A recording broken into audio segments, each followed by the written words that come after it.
hati-hati loh tapi. Nah, kita ngomong hati-hati.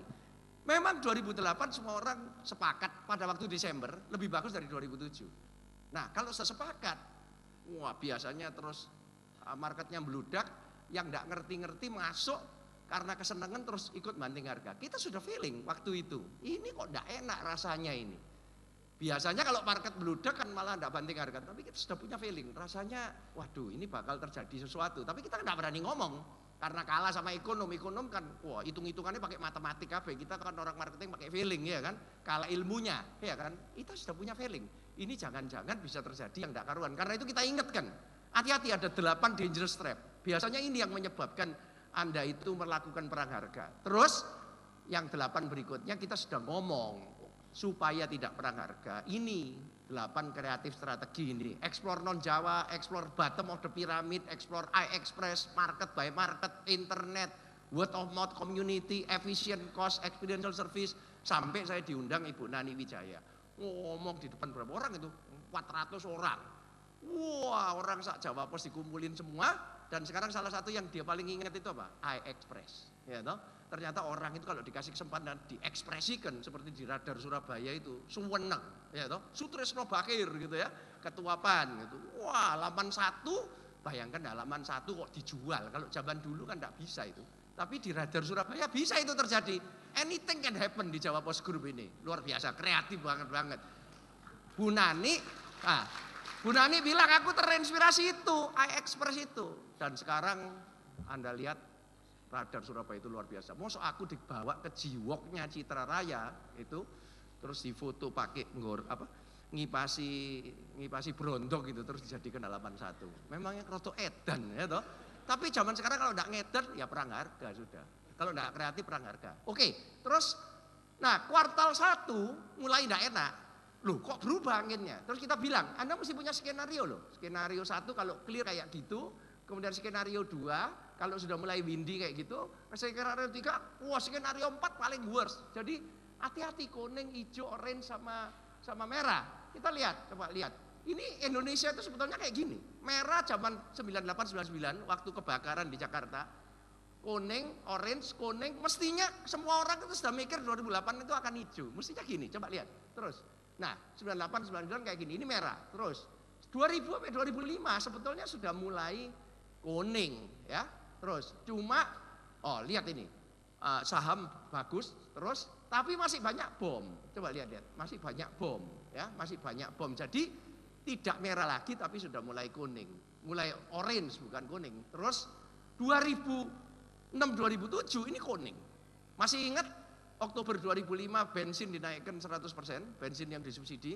Wah, kita mengalami inflasi 14% macam-macam, tapi anehnya pertumbuhan itu tetap tumbuh, luar biasa. Ya. Nah, sekarang 2008 apa yang terjadi? Orang mikir akan jadi green. Kalau pada waktu Desember yang lalu, ini merah, orange, kuning, green. Tapi coba lihat sekarang. But because we have been facing uncertainty since Q1, we predicted 3 skenario. Terus kita sudah bilang waktu saya review Q1, saya ini diminta mereview terus. Loh kamu ngeramal dulu Desember ya apa? Waktu Q1 kita bilang, hati-hati loh. Ada skenario 1A, yaitu pemerintah tidak akan menaikkan harga bensin, tapi kemungkinannya 10%. 2A naik bertahap, kemungkinannya 50%. Ketiga, naik 100%, kayak Oktober 2005, kita taruh 40%. Akhirnya yang kejadian yang mana? Ayo kita lihat, ini kan yang kejadian. Jadi coba kita lihat terus. Nah, akhirnya kita memang pindah dari price subsidi ke direct subsidi. Ya, ini marketing sebetulnya Pak. Kalau price subsidi itu enggak pakai segmen atas, tengah, bawah semua disubsidi. Keenaan yang atas. Ini sebetulnya pemerintah pakai marketing, pakai segmentasi. Segmen. Sekarang subsidinya ditarik bertahap. Memang harus enggak ada subsidi. Di Filipina enggak ada subsidi. Jadi mau naik mau apa di Singapura enggak ada subsidi. Ya. Ini kalau disubsidi terus ini tidak sehat sebetulnya, kasihan pemerintahnya ini. Ya, cuma political decision kan setengah mati, ya. Dan akhirnya ini lebih pakai marketing karena di segmen. Yang disubsidi ya cuma yang bawah, yang atas suruh bayar kan gitu, ya kan. Jadi ini marketing anyway sebetulnya. Pemerintah ini is doing marketing tanpa mereka sadari bahwa ini marketing. Segmentation, targeting, positioning. Ini repositioning dari subsidi sebetulnya. Next. Nah, jadi hari ini saya akan ngomong 3 hal secara cepat, yaitu marketing in the challenging landscape. Kita bilang ini challenging landscape, kita tunjukkan ada 8 fenomena. Kalau dulu ada 8 tren, ya tren, sekarang ada 8 fenomena, tambahan. Yang dulu masih berlaku, yang 8 itu kalau Anda baca white paper kita, buku kita. Tapi sekarang ada 8 fenomena, hati-hati. Semester 2 ini mesti ada 8 fenomena yang diperhatikan. Terus kedua, forget the price war.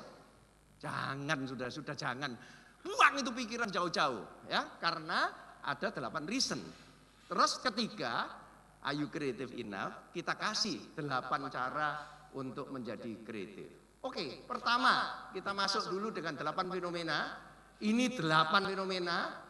Terus kalau dimasukkan dalam model teknologi political economy social culture kayak begini, Anda lihat fenomena yang paling banyak ini social culture. Memang kalau mau jadi ahli marketing sekarang ini mesti jadi ahli sosiologi. Ya, bukan jadi ahli teknologi. Teknologi itu ngikuti. Kalau enggak bisa baca sosiologinya gimana? Teknologi dipakai secara ngawur. Rugi ini mohon maaf loh Pak Nu, mohon maaf. Pak Nu juga sosiolog kok sebetulnya. Habis dari sini juga jalan-jalan belusuan ke desa-desa mempelajari what happening di desa. Ini Pak Menkominfo ini kan sangat pinter robotnya, tapi sangat sosialisasinya sangat bagus sehingga teknologi itu bisa dipakai secara tepat. Kita lihat, oke, terus jadi yang pertama, bukan internet saja sekarang, internet and mobile booming. Kita lihat saja fenomenanya. Di Jakarta ada yang namanya MOR, Pak. Pak Kendro itu pinter sekali. Dia bikin loyalty. Jadi merchant-merchant itu, kalau Anda beli, poinnya dikumpulin pakai mobile gitu. Terus nanti dibelanjakan lagi cuma tinggal begini saja.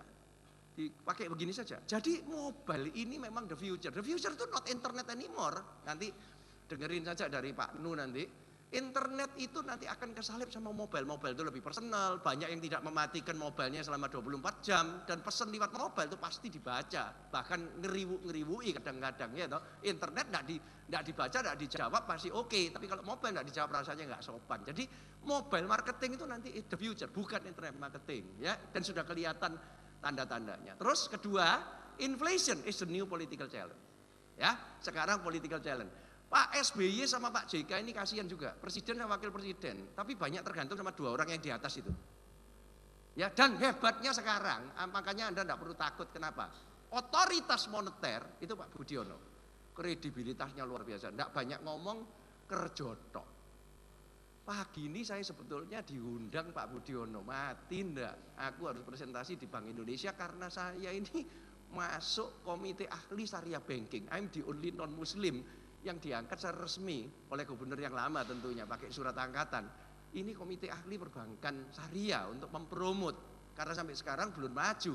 Aku mohon maafnya 1000 kali nih karena acara ini tidak bisa ditinggal. Gimana ini? Jadi gubernur Bank Indonesia kepingin mendengarkan dari Makplas bagaimana syariah banking design. Kita sudah punya proposalnya tapi tidak bisa ngomong di sini. Yang sini pelaksana harian Menko Equid juga punya kredibilitas, the best Minister of Finance beberapa kali. Jadi sekarang ini saya kepingin menunjukkan kepada Anda, ekonomi itu sebetulnya optimisme. Kalau semua pelaku investor dan konsumer pesimis seperti 98, jogruk, yang invest tidak mau invest, yang konsum tidak mau konsum. Ya, jadi 2 ini rasanya akan membuat kita lebih tenang karena kredibilitasnya di investor dan konsumer itu bagus. Terus 3, food prices follow high growth outside Jawa. Kita dulu ngomong 8 tren, outside Jawa bakal booming loh. Booming bener. Kalau Anda ke Sumatera sekarang enggak ada truk habis semua karena mining sama kelapa sawit habis. Yang kaya-kaya mereka. Jawa, Sulawesi, Sumatera, Sulawesi, Kalimantan, Jawa ini setengah mati. Tetapi juga kalau kita lihat inflasinya juga naik. Karena apa? Foodnya diekspor semua sehingga juga setengah mati.